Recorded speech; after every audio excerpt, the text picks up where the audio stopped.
everyone and welcome. You're watching Eagle News America. I am Eliza Gonzalez Manglikmot coming to you from Washington, D.C. Tonight we have updates from several of our correspondents across the United States. Arlene Ocampo in Fort Washington, Maryland. Governor Hogan announces permanent electronic tolling.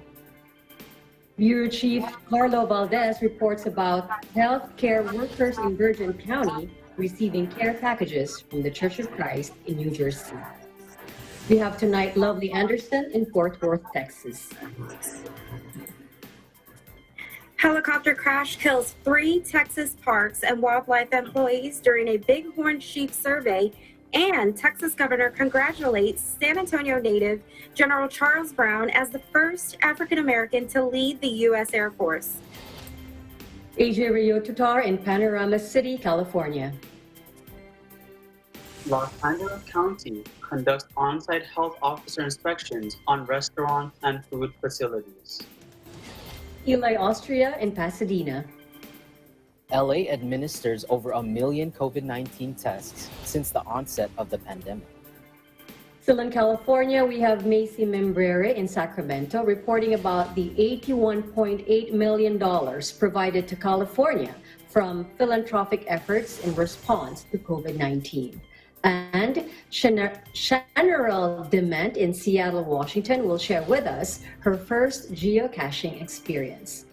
Plus, we will ask our Eagle News team tonight what their best hide-and-seek spots were.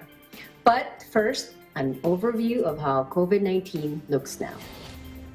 According to the Coronavirus Resource Center of Johns Hopkins University and Medicine, as of 6 p.m. Eastern Time, Monday, August 11, 2020, the number of cases of COVID-19 reported worldwide is now more than 19,900,000. This includes more than 5,600,000 in the U.S. and more than 121,000 in Canada. Sadly, this virus has taken over 732,000 lives worldwide, and this number includes more than 163,000 in the U.S. and more than 9,000 in Canada. Our coverage begins now. White House Press Secretary Kayleigh McEnany says the latest sanctions imposed by China on a number of Americans are, quote, symbolic and ineffectual. China sanctioned 11 Americans, including Senators Marco Rubio and Ted Cruz, in retaliation for similar U.S. moves prompted by Beijing's crackdown in Hong Kong. Take a look. We are certainly aware of the announced sanctions, and instead of taking meaningful actions such as immediately repealing the national security law and stopping the systematic repression of Uyghurs, the Chinese Communist Party opted to respond with this symbolic and ineffectual action, and a growing number of nations around the globe are demanding real action from Beijing. The ball is in the Chinese Communist Party's court. This president has stood strongly against China, and he'll continue to do so.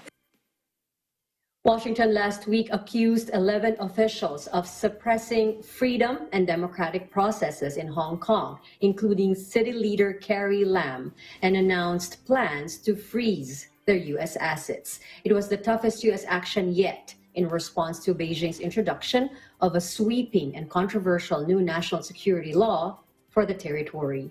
Beijing said the measure was a violation of international law and grossly interferes in China's internal affairs. Meanwhile, large crowds clashed with police as rioters vandalized stores in downtown Chicago overnight Sunday, with officers returning fire after being targeted by gunfire. Authorities said more than 100 people were arrested and 13 officers wounded as rioters smashed windows and looted high-end stores. Chicago police spokesman Tom Ahern early on Monday tweeted, "Shots fired at police who returned fire." Ahern indicated no officers had been injured in that exchange. Local media said law enforcement was unsure what had sparked the unrest, which came after a reported police shooting in the city's Englewood neighborhood. Debris littered a parking lot outside a damaged Best Buy where people loaded merchandise into cars, while an Apple store had its window smashed. Protests over racism and police killings have erupted across the country in recent months, ignited by the May 25 death in Minneapolis of unarmed African-American George Floyd at the hands of officers. But Chicago Mayor Lori Lightfoot described the unrest as abject criminal behavior, pure and simple, and nothing to do with legitimate protests. Calling on residents to provide details of alleged rioters and shooters, she said, quote, "We have to also step up in a time of challenge like this one and give no shelter to the criminals." The Chicago Transit Authority suspended all train and bus services to the downtown area at the request of public safety officials. Bridges that lead into the city were also raised to limit access. When we come back, updates from our Eagle News correspondents. This is Eagle News America. Stay with us.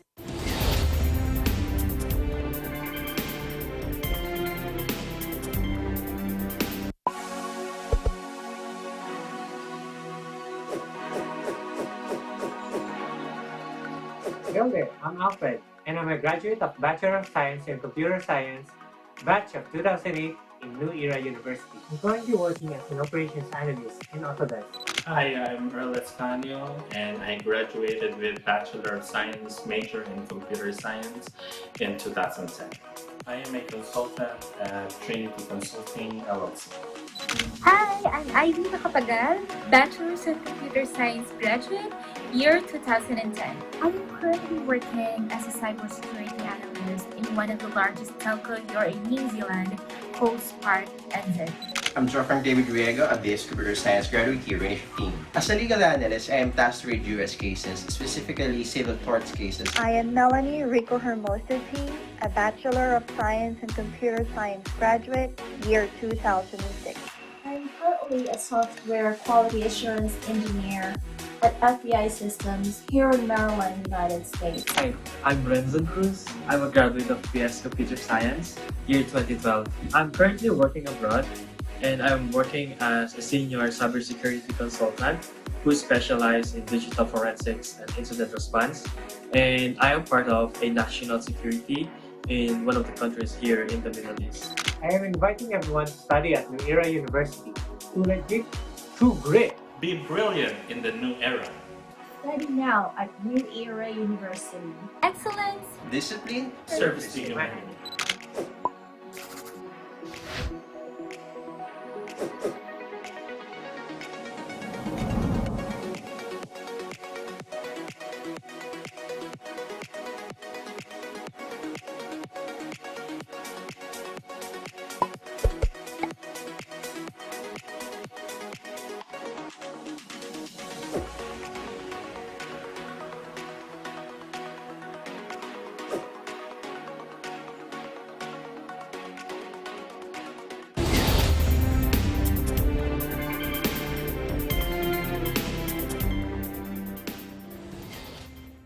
Welcome back. You are watching Eagle News America. I am Eliza Gonzalez Manglekmot in Washington, D.C. In Maryland, Governor Larry Hogan announces permanent electronic tolling and healthcare coverage special enrollment reopens, and COVID-19 positivity rates drops to a record low. In Fort Washington, Arlene Ocampo reports. Thank you, Eliza.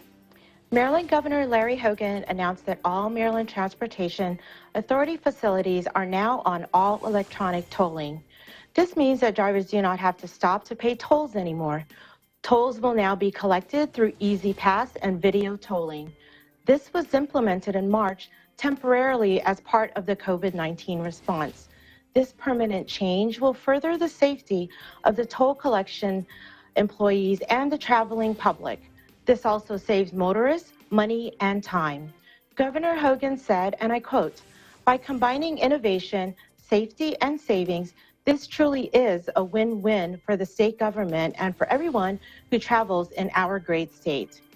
Moving forward, Governor Hogan, along with Insurance Commissioner Kathleen Barani, the Maryland Health Benefit Exchange, and insurance companies announced the reopening of the coronavirus emergency special enrollment of health coverage until December 15.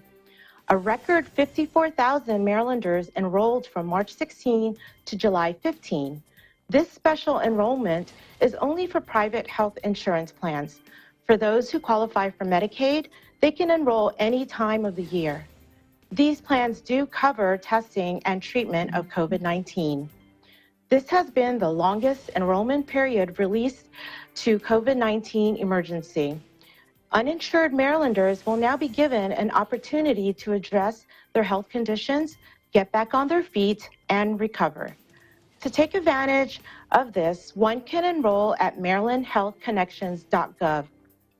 Lastly, Maryland's 7-day average positivity rate for COVID-19 has reached its all-time low to 3.62%, but the daily positivity rate is at 3.19%.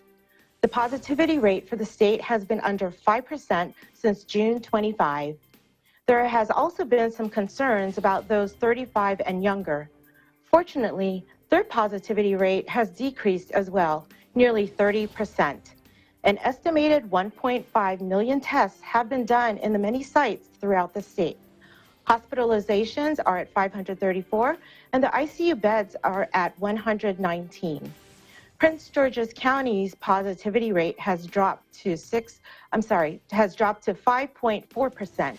This is the jurisdiction with the highest amount of confirmed cases in the state. As we all continue to battle this pandemic, we must continue to stay vigilant. Wear your mask, wash your hands, and practice social distancing. In Fort Washington, Maryland, Arlene Ocampo, Eagle News, we live in interesting times. Back to you, Eliza. Thank you, Arlene. Now, before we discuss the downward trend of positivity rate in Maryland, Arlene, how do you feel about electronic tolling? It says permanent electronic tolling. How do you feel about that as a motorist, as a driver? I think it's a great idea, just because obviously there's no contact with anybody. You just kind of just drive through and just either, if you don't have that easy pass, and you just wait for that bill in the mail. So I'm all for it, Bob.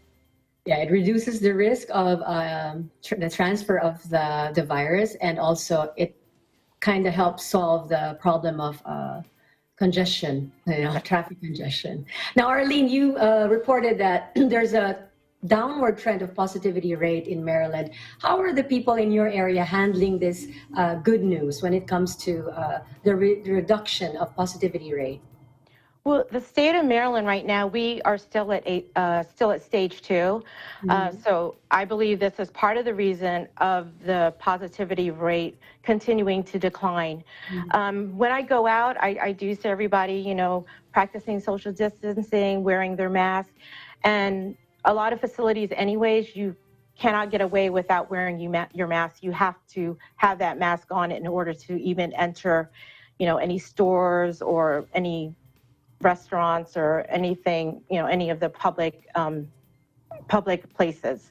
So I think everybody's doing their best that they can. And as long as we continue to do our part, I believe we will get through this. Thank you, Arlene. Like we always say, we're all in this together, so we might as well fight it together. Yes, I agree. Thank you, and stay safe. Likewise, thank you.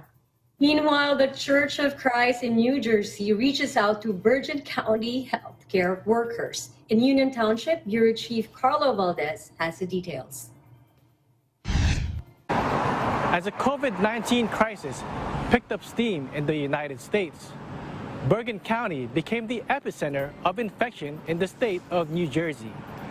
And facilities such as this one in New Milford, New Jersey, continue to combat the spread of the coronavirus.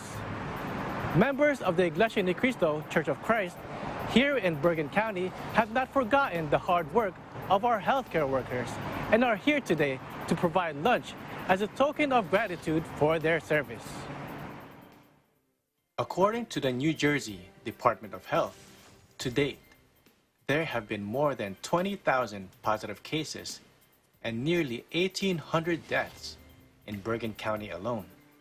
Nursing homes and other senior centers have been among the hardest hit owing to the advanced age and pre-existing conditions of their residents. There's many struggles that they faced. The worst of it is over right now, but now we struggle with the post-traumatic stress from what just occurred. So there are mental health issues that need to be addressed. We're lucky that we work together as a team and we support each other. Some of the struggles that we faced during the event was getting PPE in a timely manner, keeping our residents healthy, keeping our staff healthy, and making sure that we could provide them the best care that we could under each circumstance every day. An experience that we've all lived through, and we've had to deal with it day by day with different changes, but we managed it as a team, walking through each day, you know, with the grace of God, that we were able to get up every day and come to work. A lot of people were very sick with our staff. We had a lot of staff members that were out ill also and affected their family members, their home life. But yet they came in and were very positive and worked very, very long hours. Working on the front lines of this pandemic has been especially daunting for doctors, nurses, and other healthcare workers. And today, we find the local Iglesia Ni Cristo Church of Christ members here at this Care One senior living facility, bringing lunch to these frontliners and thanking them for their selflessness and sacrifice. So in line with the campaign of the church administration, my countrymen, my brethren, aid to humanity, we are conducting today frontliners appreciation. Basically, this is a way for us to recognize essential workers, like for example the nurses and doctors who are trying their best to combat this disease, this COVID-19 virus. For us to appreciate them, I think it's really important, so they will be appreciated. So in that case, we can extend our help. It's important for them to be recognized because they're working hard and they're always in danger, facing and encountering these patients with COVID-19. And another reason why we're doing this is because Bergen County was the first one that was hit hard with this pandemic. We had the most number of cases here in the state, in New Jersey. So we felt that it's only right that the frontliners be recognized for the work that they do. And again, we also have brethren in the church who are also doing the same thing. So we are basically extending our appreciation through the church administration. As the world still battles this pandemic, healthcare work remains a grueling and essential task. But it's moments like these that help uplift and inspire those that continue to fight on the front lines. In New Milford, New Jersey, Carlo Valdez, Eagle News. We live in interesting times. Thank you, Carlo. It's always a relief to hear good news like that. A helicopter crash kills 3 Texas Parks and Wildlife employees, and Texas Governor Greg Abbott congratulates San Antonio native General Brown as the first African American to lead the U.S. Air Force. In Fort Washington, we have Lovely Anderson.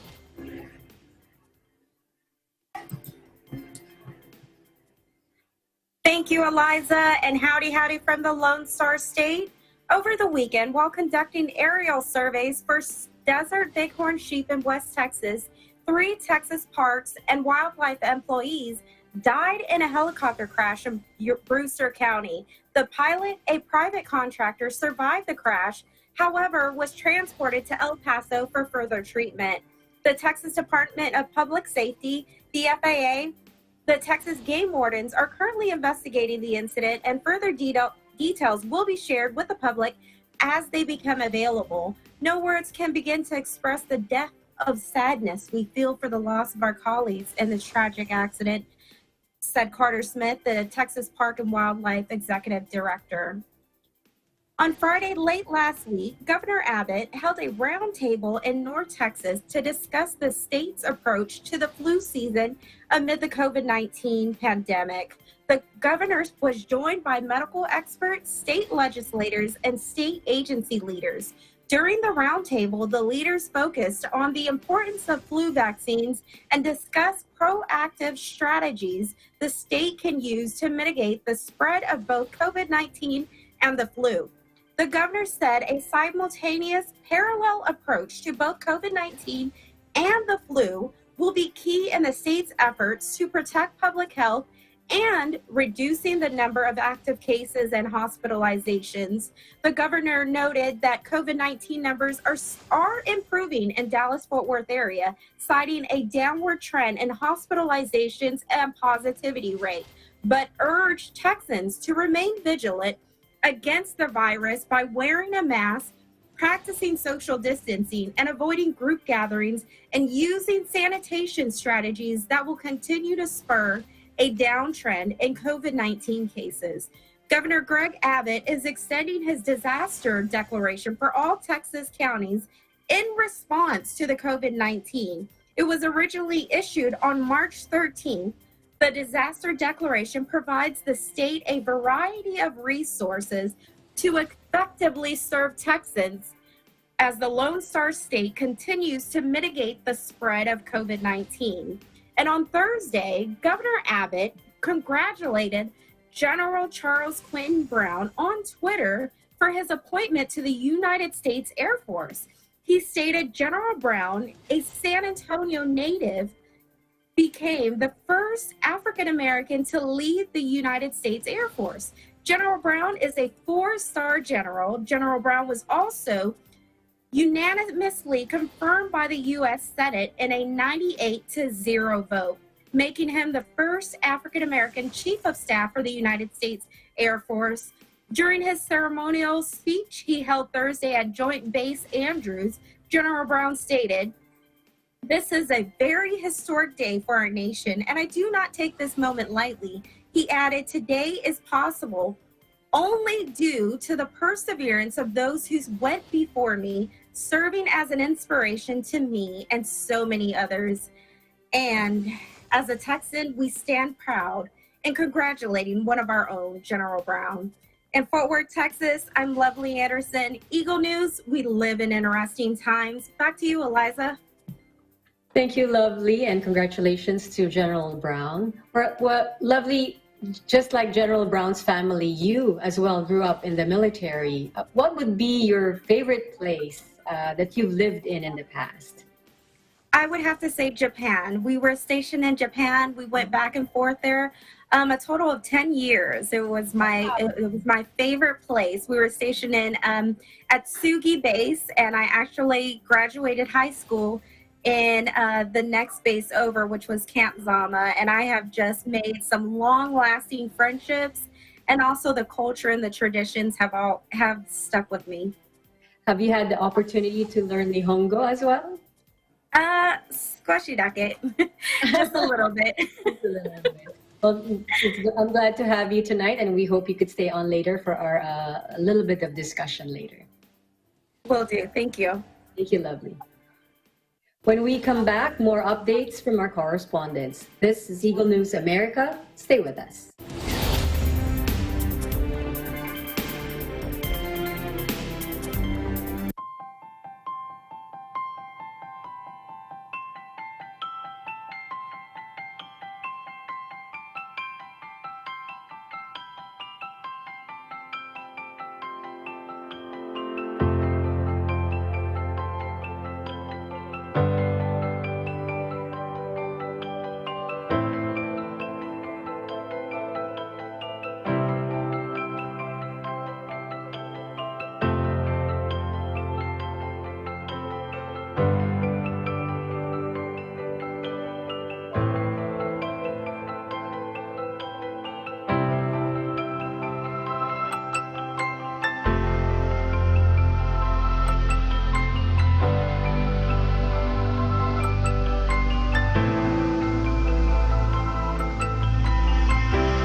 Mga kababayan, lalo na sa mga OFWs sa Middle East at North Africa, may good news kami para sa inyo. Mapapanood na ninyo ang Net 25, at iba pang Filipino channels na hatid ng OSN sa presyong abot kaya.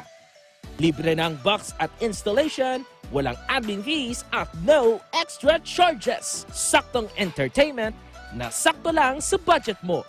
Bumisita na sa pinakamalapit na OSN store o dealer.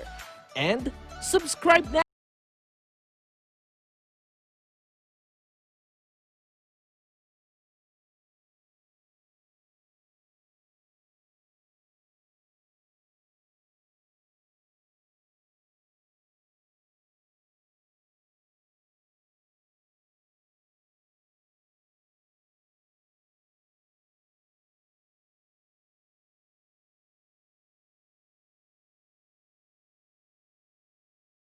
#25 at OSN, siguradong at home ka dito.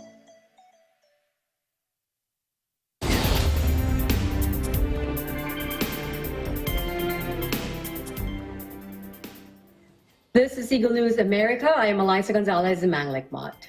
Los Angeles County conducts an on-site health officer inspections on restaurant and food facilities. In Panorama City, we have AJ Rayu-Tutar. AJ? Thank you, Eliza. Los Angeles County conducts on-site health officer inspections on restaurants and food facilities to ensure that public health orders and infection control protocols are being followed for the safety of all Los Angeles residents. The Los Angeles Public Health Department has aligned their health guidance and COVID-19 safety protocols with the California Department of Public Health with regards to the ongoing daily business operations of restaurant and food facilities. With the surges in the number of confirmed COVID-19 cases and continued spread of this virus in the state, especially in the county of Los Angeles, restaurants and food facilities were ordered to close all indoor dining services last month. The public health order did allow for outdoor dining services, as well as delivery, drive-through, and carry-out of food orders. This meant that restaurants and food places were permitted to remain open.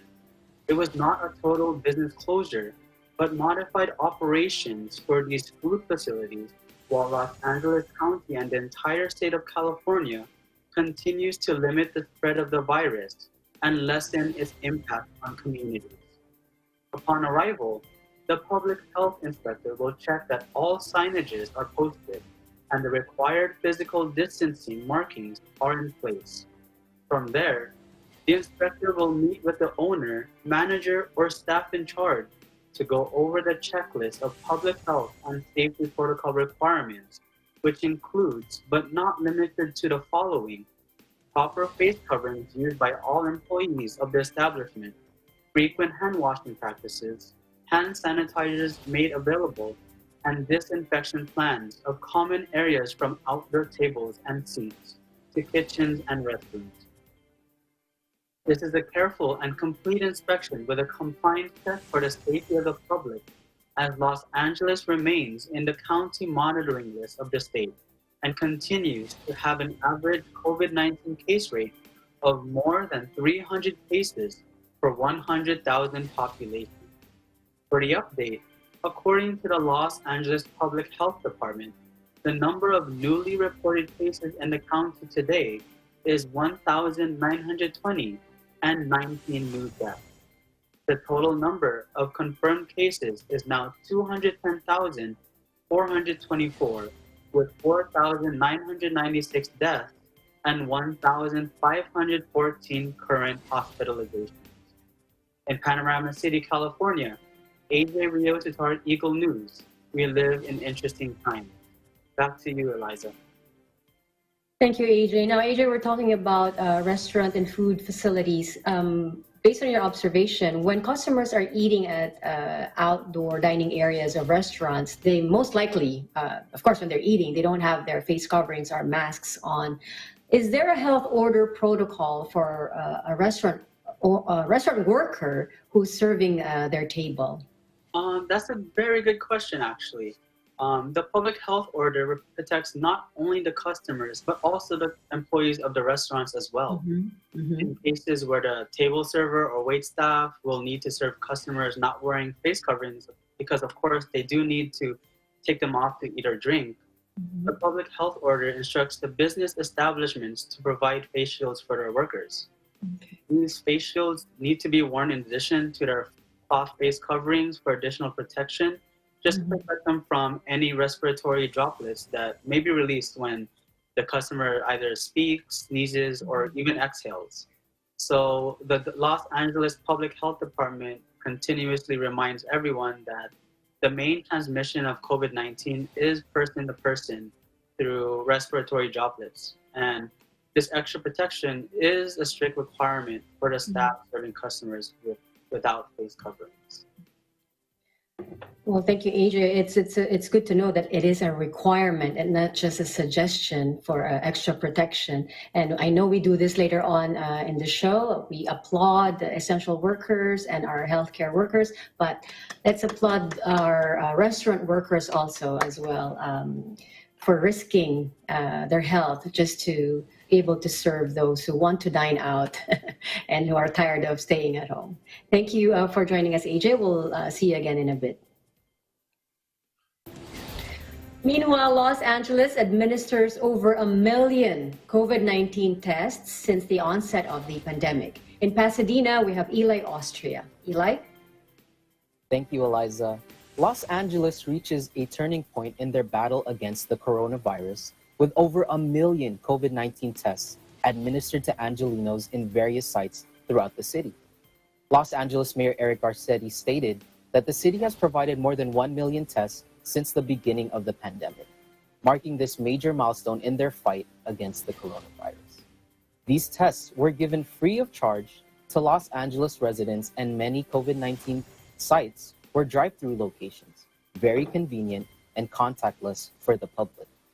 Even at the early stages of the pandemic, Los Angeles, which is the second largest populated city in the United States, stepped up in this crisis by being the first large city in the country to open COVID-19 testing to everyone with and without symptoms of the virus. This was made possible only through the joint efforts with the Community Organized Relief Effort, or CORE for short, Curative Corva Labs, and the Los Angeles Fire Department, also known as LAFD.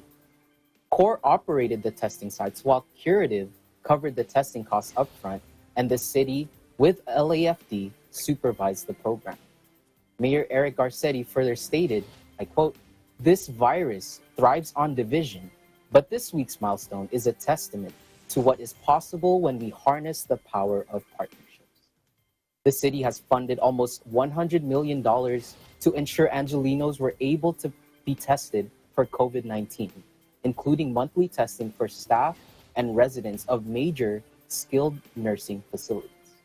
When statistics showed that residents of color in specific locations of the city were greatly being affected by COVID-19, Los Angeles responded with additional testing sites in those areas, including increasing the capacities of the testing sites already there to accommodate more African American and Latino populations. Now, the next milestone step that the city plans to take in their efforts to slow the spread of COVID-19 is to have mobile kiosks to make testing even more available to residents who are not able to go to a drive-through site. Fred Turner, the Curative Corva Lab CEO, declared, I quote, "Innovative approaches to testing are needed to fight this pandemic, and Curative will continue to adapt and innovate through mobile testing to reach more Angelenos." Although the trend of the daily death numbers from COVID-19 are decreasing, Los Angeles on a county level still has almost half the number of all COVID-19 deaths in California alone. Meanwhile, the COVID-19 cases in Los Angeles accounts for almost 40% of the state's numbers. In Pasadena, California, I am Eli, Austria, Eagle News. We live in interesting times. Back to you, Eliza. Thank you, Eli. Now, you mentioned that these tests are for free. Now, if it's for free, then anyone who wants to be tested or who needs to be tested can go and get get tested. But Eli, are there any restrictions that those who want to be tested need to follow? Well, Eliza, to help keep the testing results free from any inaccuracies, people are reminded not to eat, drink, chew gum, or use mouthwash for at least 1 hour before being tested. So if you have an appointment at one of the drive-up testing sites, it might be a good idea to bring a snack pack and something to drink with you in the car in case you end up hungry after your test is done. So if you need to eat, it has to be after, correct? Yes, correct. It has to be after, definitely after. Well, thank you for joining us, Eli, and we'll see you again later. Still in California, a total of $81.8 million has been provided to the state from philanthropic efforts in response to COVID-19. In Sacramento, we have Macy Membrere. Thank you. Today, Governor Newsom announced that philanthropic efforts led by Kaiser Permanente have committed to providing $63 million to provide support and services to communities disproportionately affected by COVID-19. Let's listen to what Governor Newsom has to say. We're announcing today a new philanthropic effort led by Kaiser that is providing some $63 million in new grant funding to provide community-based supports to partner with the state of California and counties to address the issue of contact tracing, isolation, and quarantine efforts. Now, it is foundational in our efforts to ultimately not only bend this curve, but to eliminate this virus, that we support people in times of need, particularly multi-generation families, particularly low-income families that simply don't have the support or capacity to isolate, to quarantine. And so while the state is doing more, we announced, you may recall, $150 million commitment using CDC funding over a week or so ago. We are reaching out to the philanthropic community to do even more. And today, again, we're announcing a $63 million commitment in grant funding from Kaiser. And this support will support CBOs to focus on cultural competency, to focus on cultural humility in terms of our efforts to train our contact tracers. In addition to the $63 million from Kaiser, another $18.8 million from 10 other philanthropies are being provided to support local public health departments and to provide individuals with appropriate support if they are not able to safely isolate and quarantine themselves. Let's listen to more details about this. These dollars go, in addition to the $63 million, go to help pay utilities, go to help pay for move-in costs if someone needs to move into a temporary location. We've talked about our efforts to provide hotel rooms and vouchers and other supports, but there's the intangible costs that sometimes are barriers. That's food, broader social services. And so that's the purpose, the bucket that's represented in this slide and these efforts. Again, in the lens of cultural competency, in the lens that we must look through as it relates to this crisis, disproportionately impacting the Latino community and the Black community.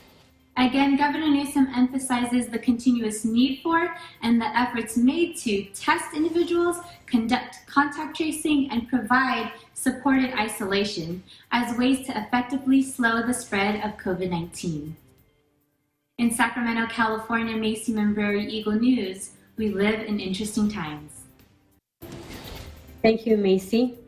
Coming up, EBC friend Shanarelle Dement will take us geocaching. We will return in a moment. Stay with us. Hi! Ito po ulit si Imelda Papin. Abangan ang part 2 ng Tagisan ng Galing dito po sa Net 25.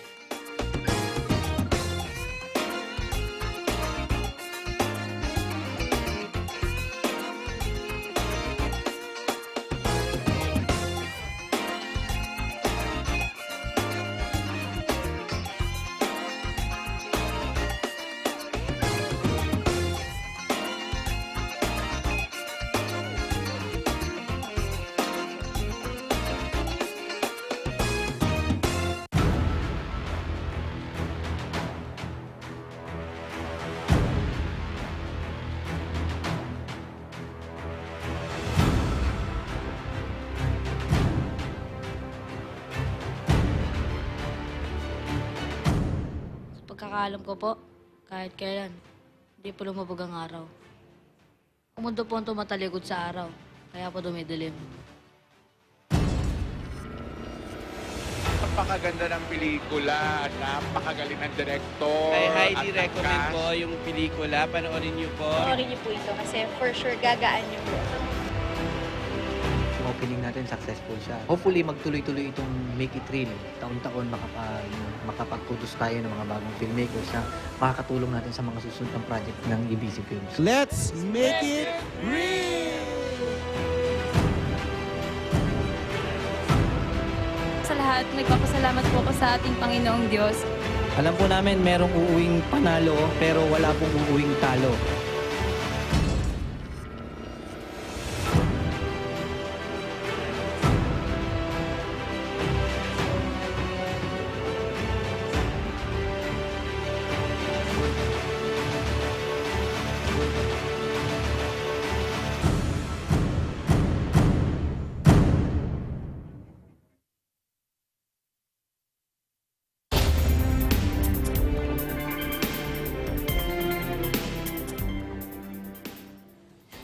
Welcome back. You are watching Eagle News America. I am Eliza Gonzalez Manglekmot in Washington, D.C.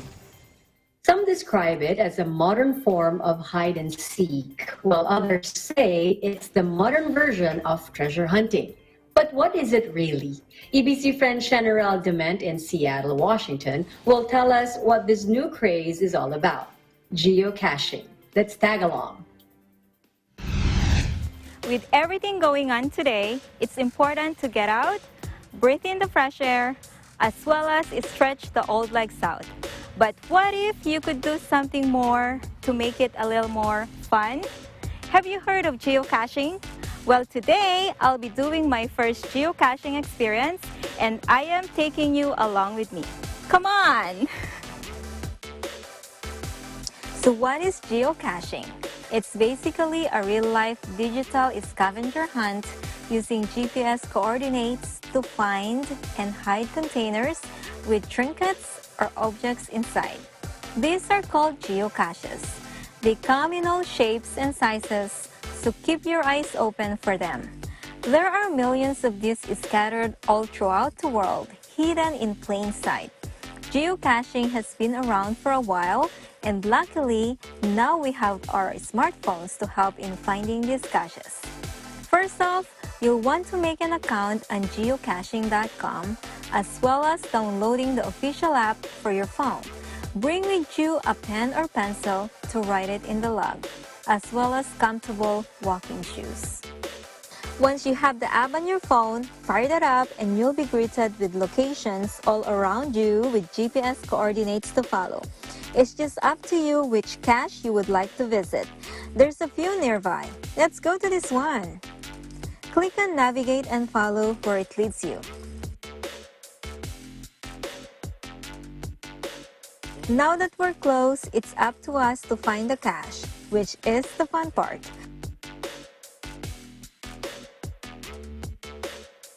So here's the hint. Can you catch a salmon by the tail with your hand? Okay. It's right there. This is fun. This is fun.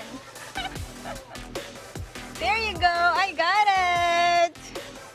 Now that we found it, there's usually a logbook to write down that you've been here and found it. Also on the app, you can log in you found it there. Take pictures and see when it was last found as well.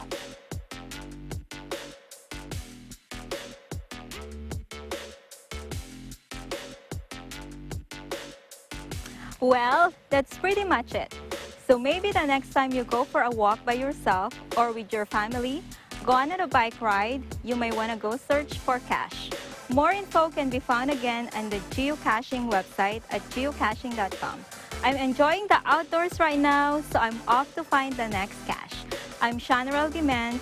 We live in interesting times. Thank you, General. Well, that's another option when we take a break from work or from school, even though most of us work from home at the moment. If you go out, taking your walk, you can go geocaching. I don't know how fun that is, but it looks fun watching General do it. But now it's time for a little sharing here. So even before modern day hide and seek or treasure hunting, we've all enjoyed the classic, this classic game, the hide and seek classic. So now we will ask our correspondents tonight what their favorite or what would be the best hiding spots for them when they used to play this game. Okay, we'll start, we'll go West Coast first. Okay, we'll start with Eli. Eli, share with us what would be your favorite hide and seek spot. All right, so if I was hiding indoors and we were playing indoors, I would try to first hide behind the curtain. And I must say, I don't ever remember winning in those times I chose to hide behind the curtain. Why? Why not? Tell us. Because you can always see my shoes. I had pretty big shoes as a kid. So I could never say that I was a winner of hide and seek. But if I really wanted to win, and this might be bending the rules just a little bit, I would choose to lock myself in a room because my thought process was, if they can't get to me, they can't find me. Right? So anyway, what I would also choose to do is, since I would lose the first round most of the time, right? I would actually watch or observe the seeker and see where they were looking first. So then I would adapt and see, oh, this is kind of the spots they never choose to look at first. So then I would actually survive a bit later, right? And then when we were playing outdoors, I would try to find like a skinny alleyway or maybe just an opening that no one would ever choose to look, something that is far away from the wherever the seeker starts. And this would at least give me the most amount of time to adjust in case I hear the seeker coming towards my direction. Wow. Okay. So a tip, next time you play hide and seek, don't wear shoes. Or tippy toes. You use your tippy toes. Right. Now, still in West Coast, we go ask AJ. AJ, what about you? What would be your favorite hiding spot? Well, if we were playing outdoors, I think my favorite spot to hide in was actually in a tree.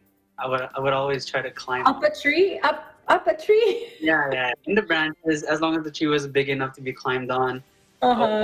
There, and then my friends, they would have, their parents had a pickup truck. They would always have all this cargo on board, and then I would always just jump in, camouflage myself so that I wouldn't be able to be found in that pickup truck. Majority of the time that would work. No one would find me. I would probably stay there for like 20 minutes. No one's gonna find me, and just come out there like, oh, where were you? And then let them know that was. Have you ever experienced jumping on a pickup truck and then suddenly it starts moving? Fortunately, no. Thankfully, not. Otherwise, I don't think I would ever be found at all. Or you will never be allowed to play hide and seek again. Never. Thank you, AJ. Now, Arlene in Maryland, what would be your favorite hiding spot? Okay, so back in the day when I was that young, I would actually, like Eli had mentioned, try to find a place where, that's just not the normal place that they would look for you at. I would actually just go under my covers and put maybe an extra couple layers and just make sure I have that little peephole so I can at least breathe. And see if the seeker is there. Yeah. And actually, so another spot too is under the dining table, but you lay on the chairs so then they won't see my feet or any part of my body. They're curled up there on the chair. Yeah. Wise. How about Lovely? How about you, Lovely? You mentioned earlier that you grew up in Japan, and most of us here played our hide and seek years when we were in elementary school. So in Japan, did you play hide and seek the way we did? Or I grew up in the Philippines, and I'm thinking it's similar to how hide and seek is played here in the United States. How about you when you were in Japan? You know, hide and seek is such a universal game. I have very fond memories of growing up in Japan in my younger years, and the church that I was a part of at the time. It's an international church, and it would be kids that were Japanese speaking, Tagalog speaking, and of course, like me, speaking English. And for some reason, that universal game, that is one game that would bring us together, and we could play it because my church would have like different events at picnics and outdoor gatherings. But my favorite place was behind the tree, because I don't, for me, it was fun for me to be the seeker. I want to find people. So I want them to find me so I can be the one to find. But however, I have to tell you this story that I was thinking about. It wasn't of Japan, but I just remember growing up and being so mischievous when I was younger in the Philippines.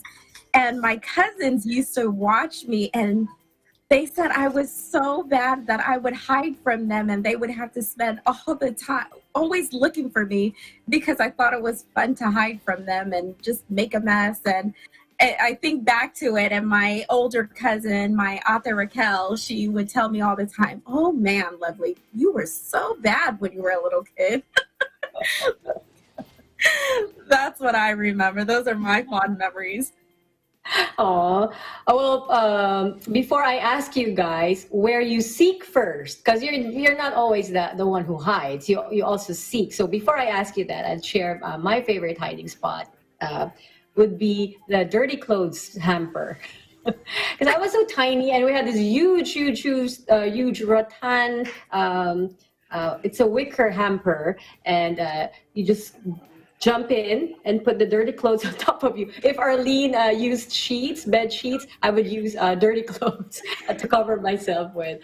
And like AJ, or like Eli, who says he always gets found because they see his shoes. Well, sometimes I also get, I usually got found fast because I would just close my eyes. Because when I was like super little, because I would think if I don't see the seeker, then you wouldn't see me either. So I would just close my eyes and hope that he or she doesn't see me too.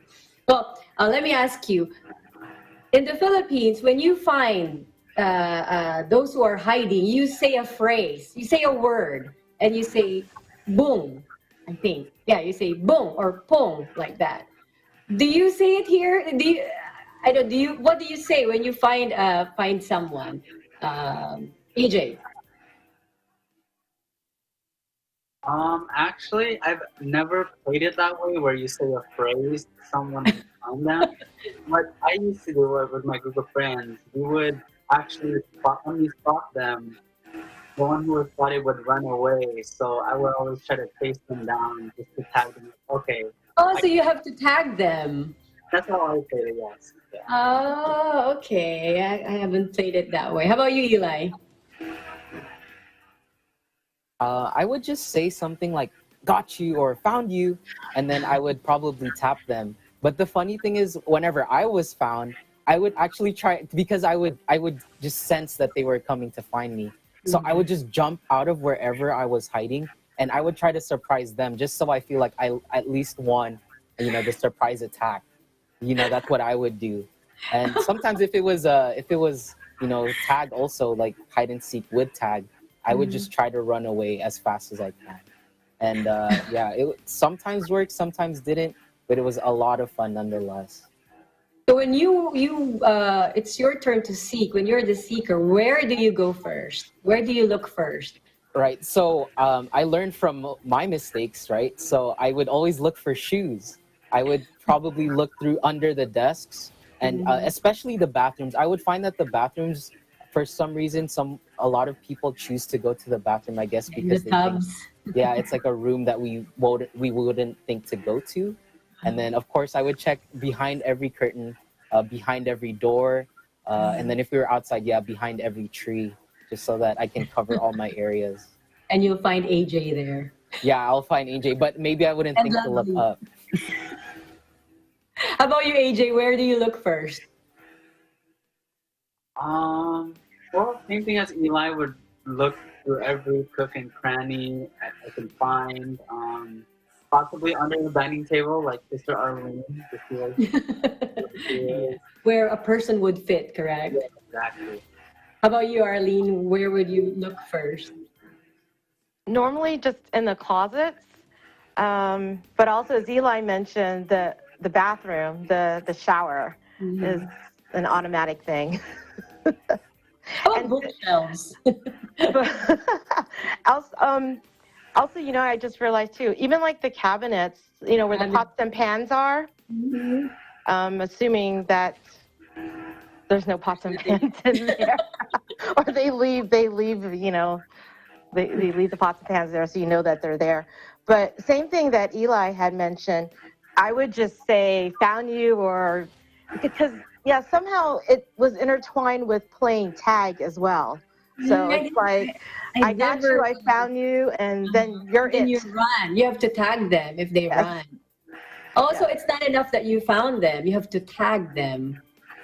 Somehow I remember it that way. How about you, Lovely? How do you, where do you look, where do you seek first?